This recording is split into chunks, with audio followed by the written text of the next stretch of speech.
Hello guys, magandang hapon sa inyo. Ako nga pala ulit si Aaron at nandito tayo sa ating weekly investing video.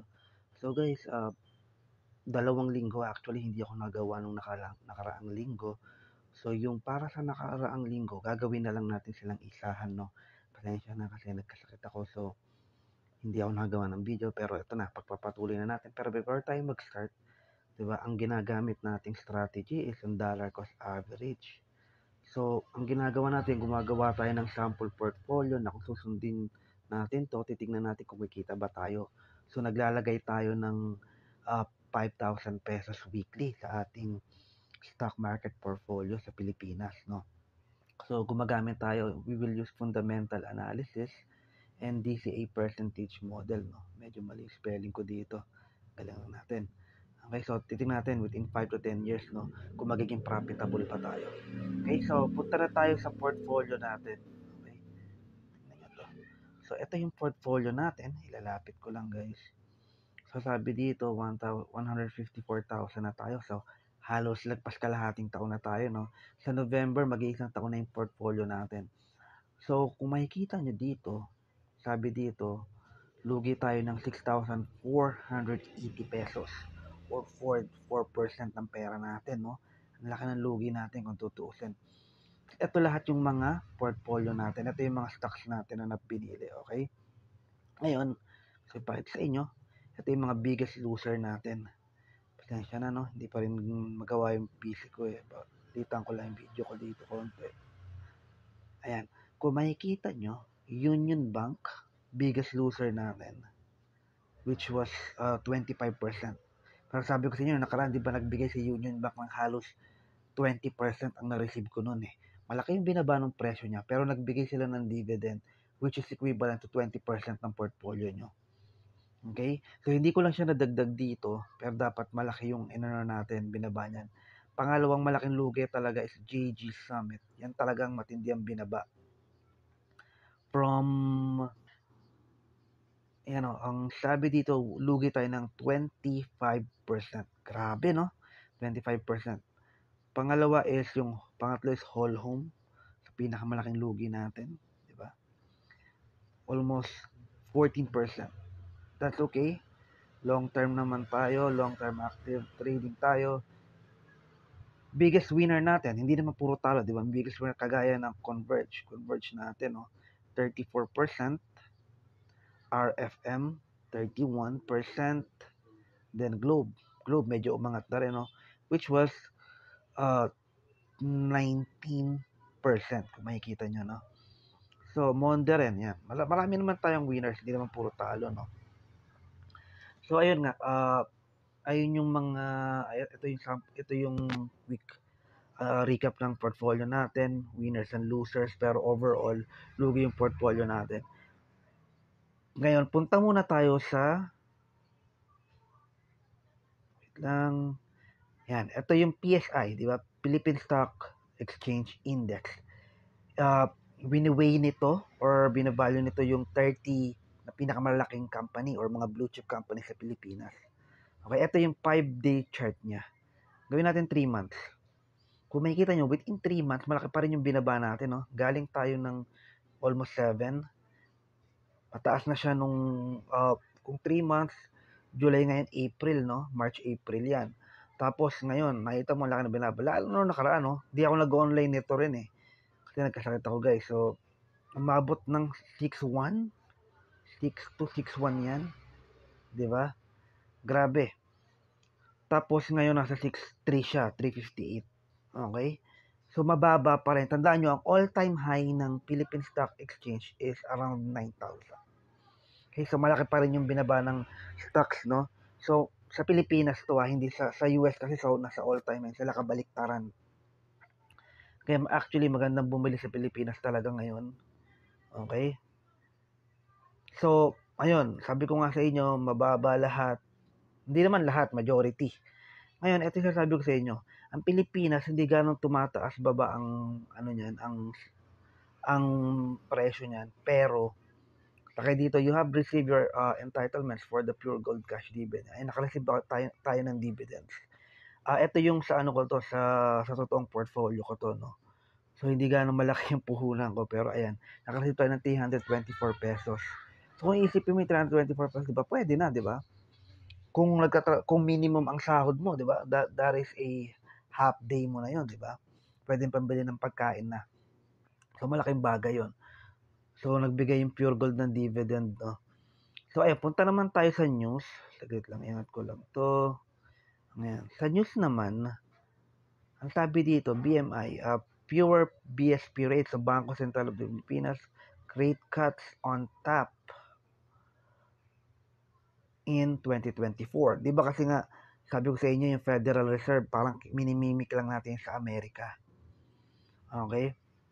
So, mas maliit yung chance na kukunti raw yung cut rates na mangyayari for the year 2024. Ang sabi naman dito, June inflation peg at 3.9% as utility cost dip. Kasi alam ko si Meralco, medyo malaki yung ibabawas nila sa sisingilin na kuryente, no? So, nakaka-apekto yan, no?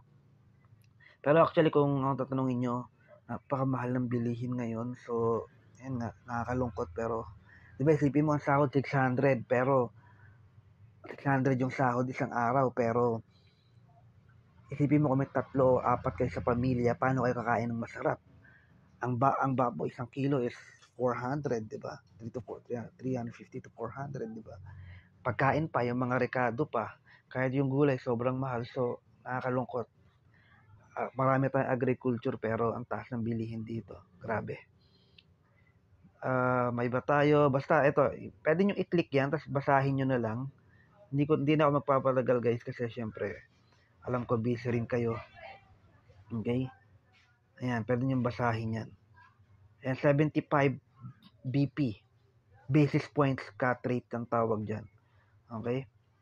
Balik tayo dito. So, ang masasabi ko dito, kaya like kong pinapakita, kung ang pinili nyong vehicle of investment is yung Philippine stock market, hindi siya gano'n tumataas kagaya ng crypto.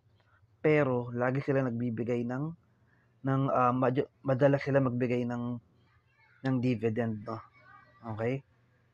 So, ang labanan dito long term, dahil hindi nga tayo trader, ang magdadala sa'yo dito is yung patience mo, yung saving discipline mo na mag-iimba ka. Ngayon, parang magtatanim eh. Di ba parang nagtanim ka, hindi naman mabilisan yan. It will take months, years, di ba? So, ganun din dito. Sipin mo, mag-iisang taon na yung video natin, pero, di ba? So, ayun ang masasabi ko sa'yo, huwag kayo magmadali. Importante, kung lagi kayo may sahod, kung nasa abroad man kayo, maglagay kayo palagi.